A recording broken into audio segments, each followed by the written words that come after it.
Stop there, because Velma is also a Yeah. lesbian. Again, nothing wrong with that. This is actually not a problem. Yeah, I'm fine with this. Until you realize that she's 15, and the show is Never now mind. very openly pushing sexual themes. Okay. Velma and Daphne have chemistry of sorts, not really, but in a way where they are obviously in a specific trajectory leading to sex.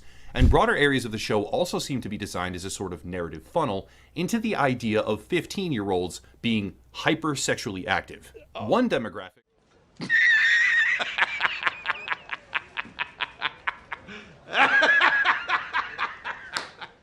So what would it take for the critic pool to match this 30-30-2020 real-world breakdown, and how can we get there? Well, here I am. It's easier than you might think. The bottom line is that if each of the top 100 films in a year added 9 critics that are 3 underrepresented males, 3 white females, 3 underrepresented females, and the average critic pool would match the US population in just 5 years. Super simple. You're an idiot! So instead of just shitting on HBO Max's Velma, presented by Mindy Kaling, what I wanted to do is I wanted to compare 2 different IPs, 2 different franchises, 2 different philosophies, and how to reinterpret work for the fan bases and for the audience. So on one hand, you've got HBO Max's presentation of Mindy Kaling's Velma. On the other hand, you have James Cameron's Alita Battle Angel. And the reason why we're going to be taking a look at these two is because Velma is everything done wrong, from the marketing, from the presentation, to the content, the humor, the disrespect to the source material, the disrespect to the fandom. Every bit of it is completely and totally inexcusably wrong. Alita Battle Angel is nearly everything done right. From the graphical effects, to the story, to the character development, to James Cameron's passion behind the scenes, to the marketing not disrespecting the fans. And you have the PR element where you had a girl who had her arms amputated, and they put the technology from, basically they helped to fund a group which worked with James Cameron to create these cool bionic arms like seen in the movie, and they gifted them to a girl who went to the premiere and treated this girl like she was somebody very, very special, which I think is amazing. So from the PR side, from the marketing side, from the content itself, Alita Battle Angel was an absolute knockout. But you take a look at Velma, and what was the marketing? What was the PR? What was any of it? It was negative, disparaging, raunchy, spiteful, hateful, malevolent, evil bullshit from the despicable, black-hearted, narcissistic cult members from Hollywood. They exist in a bubble that I can't make heads or tails of. Because even if I didn't like a particular IP or franchise, but I was given control over it, the first thing that I would do would be to bring people on board who know more than I do. Because I feel like I would have an obligation to make something true to form to what fans expect. Because I'm not interested in promoting myself or inflating my own ego. I know that the best way to promote myself would be to make the most undeniable, unstoppable, incredible content imaginable. Make it a must-see experience. That's the way that you promote yourself. But these people in Hollywood, they're lazy.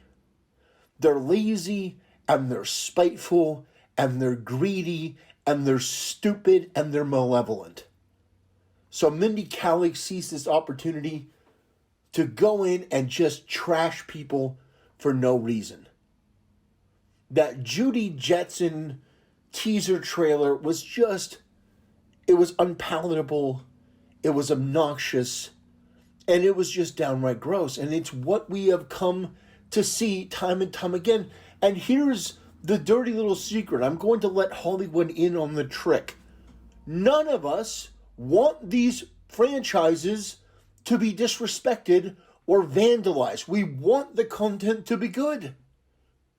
We want the content to be good for you, corporation, because if you get more money, maybe you'll make more of said content.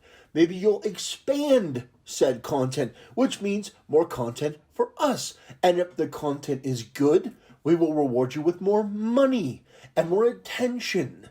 So it's a win all around if it's good. If it's shit, if it's absolute dog shit like this Velma show is, it doesn't serve anyone. The corporation loses money, damages their own franchise. The people working on it inevitably, like clockwork, are going to come out and insult the fans even harder than they did in the promotional material. And fans now don't have satisfying content, are being insulted, and they have to watch one of their favorite childhood IPs, something that they've grown up loving and admiring and appreciating, watch that go down in flames. It is a victory for no one. And yet, the way that they talk about it is that I want this to be bad. They say that we want this to be bad. We don't.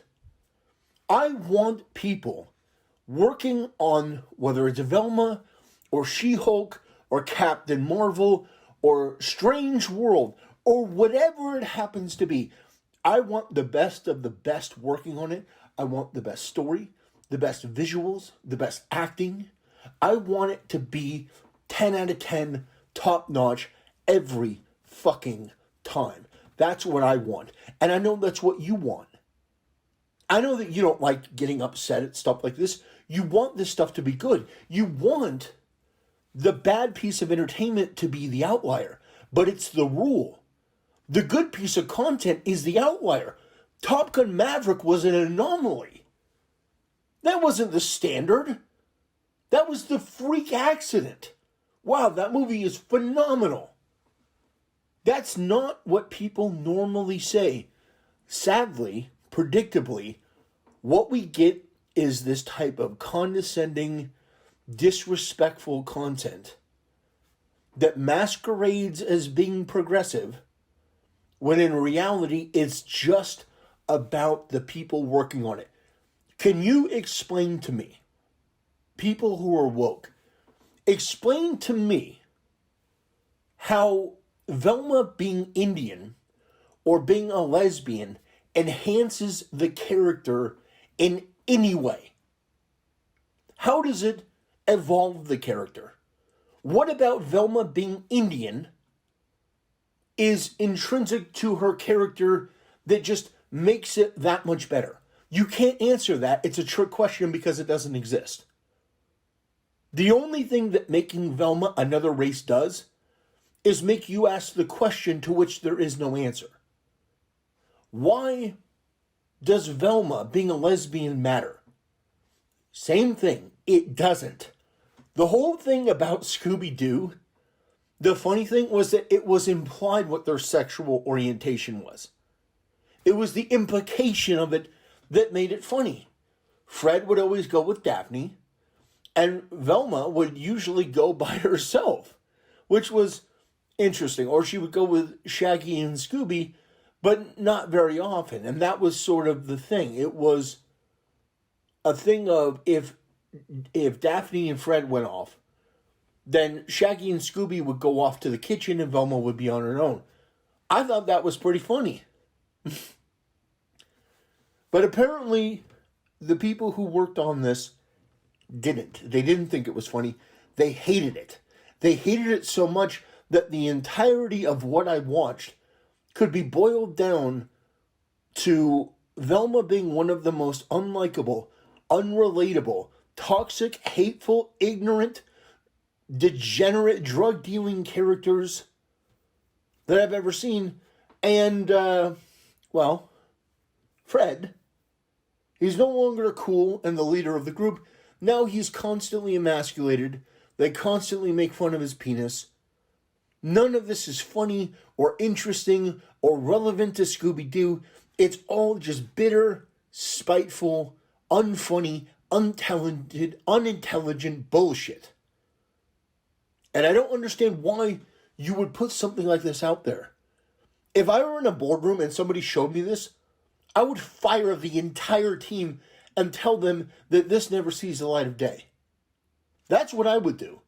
Because that's what any businessman would do. Like, we have access to Scooby-Doo, which is an instant blank check. You know, it's not the biggest franchise in the world these days, but my God, it's still big. People recognize it. But after this, people are going to recognize it for the wrong reason. Now, this is just me spitballing off the top of my head. Imagine that you had a story that was about Velma and Daphne and Fred and Scooby-Doo and Shaggy as people who are older. They've given up their mystery machine ways. And Velma's younger sister, who you can have her look however you want, decides to start up the old mystery machine after finding it in Daphne's garage under a blanket with dust and everything. And maybe she's a mechanic and she helps to fix up the car and gets a gang together to go hunting ghosts again after a mystery pops up. It's not the most brilliant idea in the world, but it has the original. You can have characters that are new. You know, maybe Daphne and Fred's son. Maybe Shaggy's son. Maybe he got married. Maybe Scooby-Doo has a puppy. You start a new gang of people that you can work on and make your own. That's the sort of ingenuity that's needed. Instead, what you get is we're going to take something that exists and change it with no explanation and then mock you for noticing the change. And the content that we're going to create from that is so terrible and so unforgivable that you're never going to want to watch the original material in the first place. Now, you compare that to something like Alita Battle Angel. And what did James Cameron do? Well, he went out of his way to change the technology and the visuals for Alita to make her more like the comic book, which was a mammoth undertaking. He didn't have to do that. But his passion for technology and attention to detail, and frankly his own fucking ego, wouldn't let him do anything less. He knew that he could get away with the bare minimum. He knew he could just make a cheap action movie with a little bit of graphical fidelity, and you know what? People would probably like it, but you know, it wouldn't be that big of a deal, but it would go over relatively well. But he didn't do that. He didn't do that. He put himself out there, and graphically, visually, Alita Battle Angel is stunning. It is a marvel to behold. It's still, to this day, one of the most visually impressive movies I've seen. Now, that's just my opinion. You can disagree, but I think it is phenomenal. And it is the example of what to do, both from the marketing and the presentation of the material itself. Velma is everything not to do.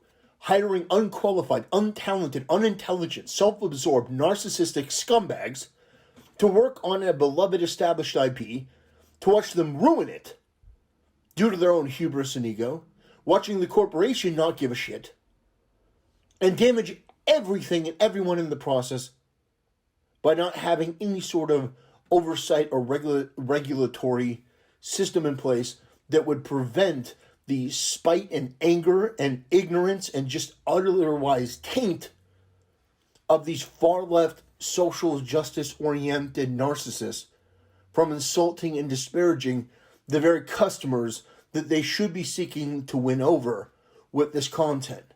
The only reason that you would use a name like Velma or Scooby-Doo is to win over the fans of Scooby-Doo and Velma.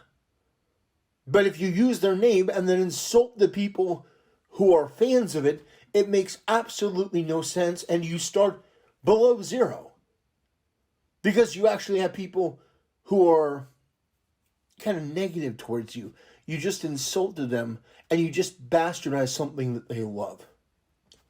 So, I hope that going forward, we can use Alita Battle Angel as the model for how to improve and go forward. Try to strive for excellence. Don't allow the status quo to define what you're doing. If you're not capable of doing something, find somebody who is. Bring on more knowledgeable, more talented people than yourself. That's the sign of a true leader. Knowing what you can do, knowing what you can't do, and not making it about yourself, but making it about the project. Mindy Kaling made it all about her. And guess what? Sorry to say this, Mindy Kaling, no one gives a shit about you. No one cares about you.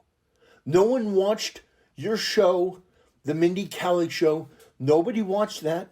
Nobody wanted to see anything. Your most notable contribution is not comedy. It's not writing. It's not directing. It's certainly not acting. The only thing that you have going for you was that you were the worst character on a popular TV show called The Office. That's it. That's what you bring to the table. You played an obnoxious bimbo on a television show that people liked, but nobody liked your character. That's it. And you think that you have the skill and the talent and the entitlement to come in and disrespect a large group of people for no reason and to demean this IP that they've loved and these characters that they've cherished for years? Wow. I mean, honestly, your conceit knows no end, and it's a symptom of the Hollywood system. These people do not know their place. And by these people, I'm talking about woke, self-worshipping Hollywood cultists that range from any race, any gender, any sexual orientation. These people are continually making decisions that are the worst thing possible for the franchise. I could have brought up Halo, that television series that was just an abomination, one of the worst adaptations I've ever seen. I could go on and on and on. There are so many disasters, so many failures, so many things that could have been avoided. And yet this is what we get. This is the best you can do. The most unfunny, uncharming, non-charismatic bullshit that I've ever seen. Honestly, it is a marvel that this thing was allowed to exist and that everyone was allowed to keep their jobs. Anyway, ladies and gentlemen, that's where I'm going to end things today. If you like this video, consider subscribing to the channel, leaving a like, and leaving a comment. Thanks for watching, and I'll see you